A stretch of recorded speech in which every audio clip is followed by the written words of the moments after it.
Hello, everyone. My name is Jeff Davis, Director of the Ohio Department of Developmental Disabilities. I'd like to thank you for sharing some time with me. We'd like to talk about our vaccination program here within Ohio for people with developmental disabilities in its multiple phases, and to give you just a sense of perhaps where we are and where we're headed as we move forward.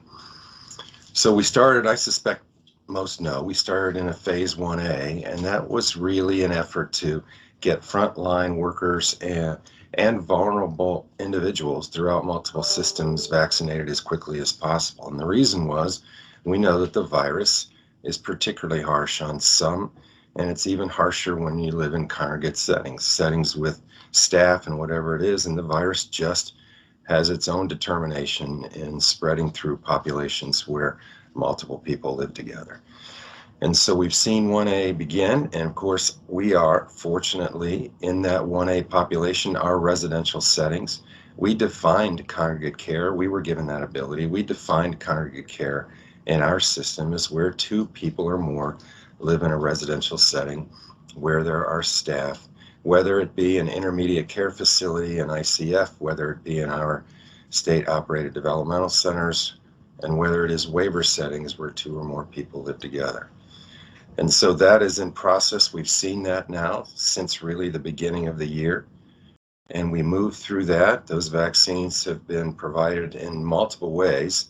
There is a bit of a complexity to 1A because there are a number of ways in which people can receive the vaccines and staff can receive the vaccines.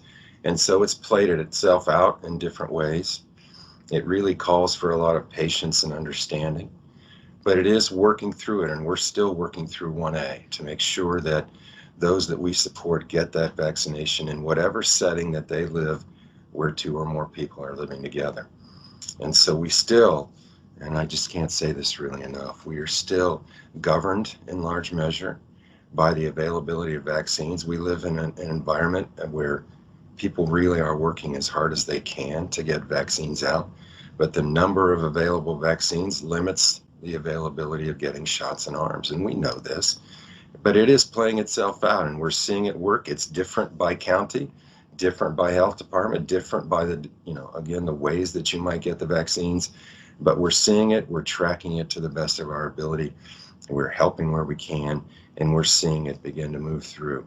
And as we do that, then the governor, to his credit, has moved on to phase 1B, and this is where I have to say, personally, professionally, in every way that I can, I can't say enough about Governor DeWine and his understanding about the nature of this virus and how harsh it can be for many people with developmental disabilities. And so he has prioritized our population in 1B. What phase 1B is it allows us to identify those within our population, the most significant congenital disorders that added on to the developmental disability, or the nature of the developmental disability, really puts our population at most risk. And when I say risk, I truly mean the harshest nature of this virus, which means death in some cases. So the governor has been clear that we're trying to save lives. We're trying to save lives as fast as we can. And the way that we've done that is by intent. We have set up and taken advantage of the structure we have here in Ohio.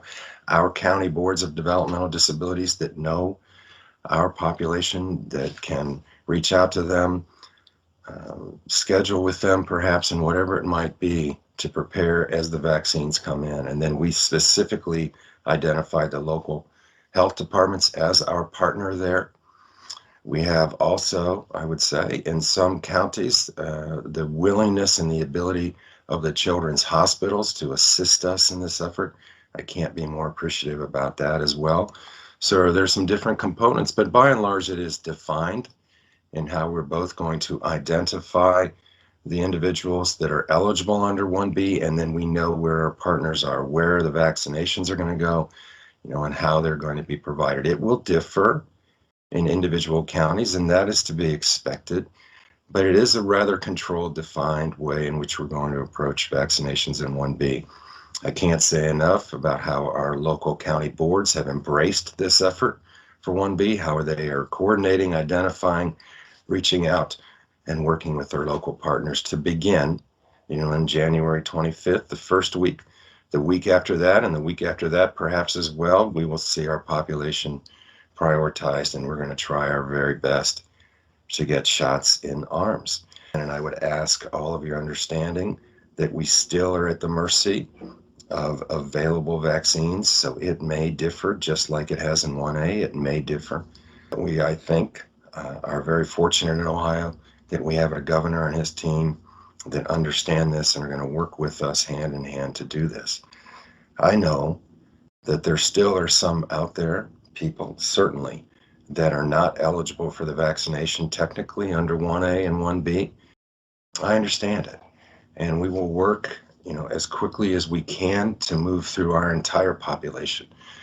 But the governing factors, again, are available supply, the process with which we're going to use to do this, and time.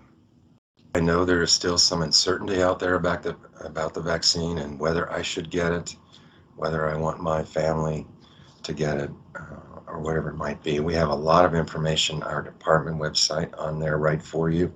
Our medical director, Dr. Laura Sorg, has a webinar on our website that you can look at that really does answer a number of different questions about the vaccine.